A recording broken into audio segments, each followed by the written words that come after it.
continuing on with Riley Herbst, driver of the number 98 Stewart-Haas Racing Ford.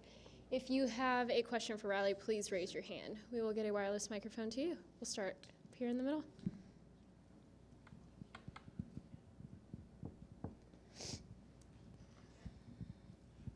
Dominic LeBlanc, UNLV Rebel Report. Riley, welcome back to your hometown. First time being back at Las Motor Speedway since your win in October. What's it feeling like?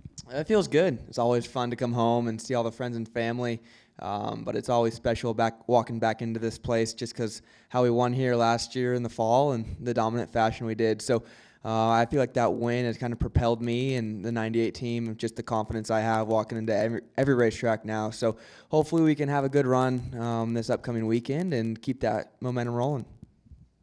Riley over here. Harold Guerra, UNLV Rebel Report. Riley, I'm sure the mentality going into this one is different than the last one that you ended up winning. So how different is the mentality knowing that you got that win now and obviously now you look like a favorite for this season? Yeah, I think that's the biggest goal for myself and everybody at Stewart-Haas Racing on the 98 team is to not be surprised when we win, be a contender every week, and hopefully make our way to Phoenix. But the first step to do that is get a win in the regular season and lock ourselves into the playoffs. So that's our goal here this weekend for sure. I feel like we have the race car and I can do it this weekend, and we've been fast on the mile and a halves to end the year last year, so should be no different this weekend.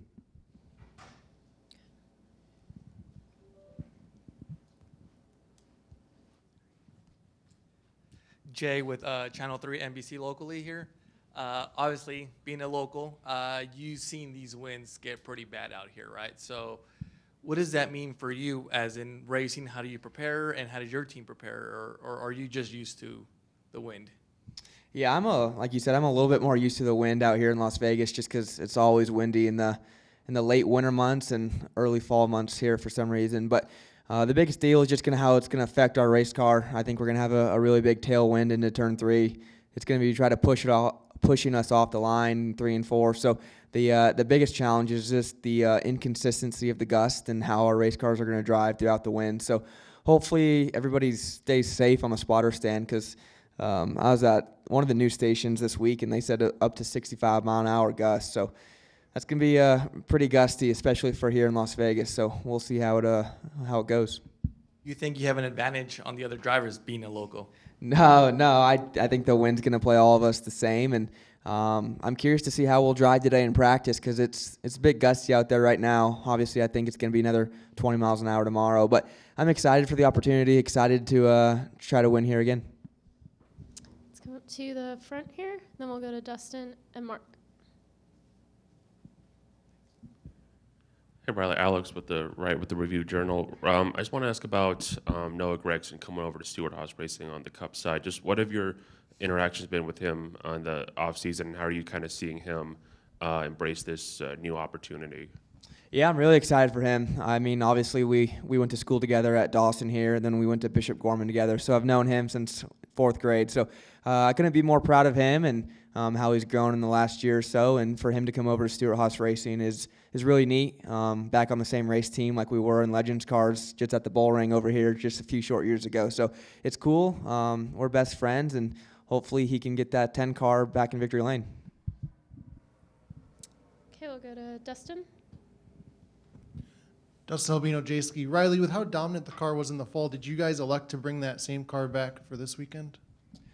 We did. There's some minor changes with the back window glass. That kind of shifts the arrow shift from front to rear just because there's slots in it now. Also, the temperature is going to be quite a bit different. It was pretty hot here in October. So I'm going to be curious to see how many changes, hopefully none, we need in practice to get the balance right. But I have all the confidence in the world in Davin and everybody at Stewart-Haas Racing, and there should be no reason why we can't go win again. Thanks. Let's go to Mark Garrow. Mark Garrow, PRN. Riley, last year you started amazing string of top 10s to start the year, and you ended the year with a pretty impressive string of top 5s. And you jump right out here. You've had a pretty solid start to 2024. When you get on those kind of rolls, how hard is it to stay on that kind of week in, week out, and then your expectations change to that's what we should have week in, week out? I think that's the biggest thing is showing up to the racetrack, knowing that you're the dominant force. And I think a few minor changes, I could be 2-0 just like Austin Hill. Had a pretty sketchy restart call at Daytona and then ran out of fuel running second with 3 to go. So who knows how that would have happened or changed, but we didn't win either of those 2 races, so the mentality is still the same of coming in here to Las Vegas and trying to get our first win of the year. Let's come to Lee and then to Reed. Lee Spencer, catchfence.com, and SiriusXM NASCAR Radio. What does the rest of your Cup schedule look like for this year? Have you guys kind of hammered all that out yet?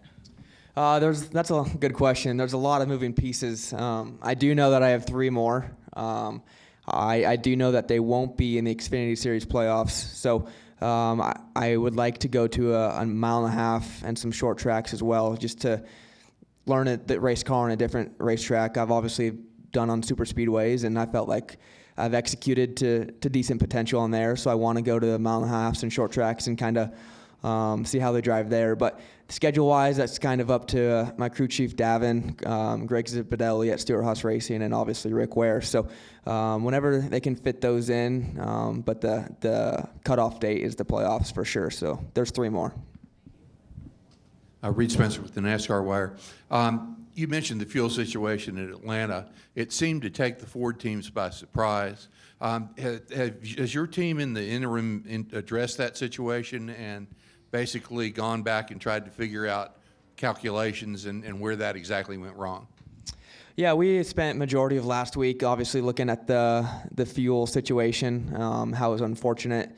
The biggest thing that we kind of came to is, I won't get too specific because I just would rather not, but it's the new dump cans. They're smaller, and there's different pressure when it comes flowing. So I felt like we now understand what it takes, but we just never really experienced that with the smaller dump cans, but now we do.